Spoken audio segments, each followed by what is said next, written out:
Eto na nga mga ate, mga kuya. Naisip ko lang, alam mo ba kung bakit kahit anong unos, matatag pa rin ang Pinoy? Dahil sa isang salita, bayanihan.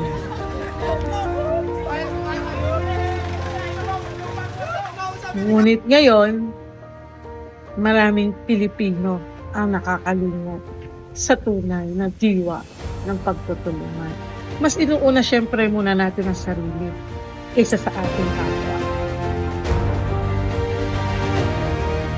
Naranasan niyo na ba nung walang-wala ka pero walang tumutulong sa inyo? O naranasan niyo rin ba na gustong-gusto mong tumulong ngunit wala ka rin? Alin ka doon sa dalawa? Ang bayanihan ay hindi lang pagtulong sa panahon ng bagyo o anumang krisis. Ito'y simpleng pag-abot ng kamay sa kapwa, isang ngiti sa mga nahihirapan, at pagbibigay oras sa kanilang pangangailangan. Sa kultura natin, ang lakas ng isa ay galing sa lahat. Trivia muna tayo, masyado tayo seryoso. Mga kaate, kakuya.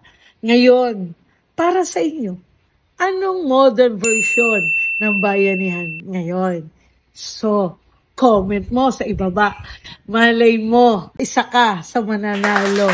At napipili ni Ate Dora na mabibigyan ko ng simpleng regalo. Kaya, comment below. Kaya ngayon, araw, tanungin natin sa ating mga sarili, paano kaya tayo makakapagbigay na kahit maliit na tulong sa iba? Kung magugustuhan ninyo ang aking mensahe, i-share mo ito para mas marami pang ma-inspire. Dahil suni, ang tunay na yaman ng Pilipino ay hindi pera, kundi ang pusong handang magbigay. Yaan ang tatag Pinoy, tatak Pinoy.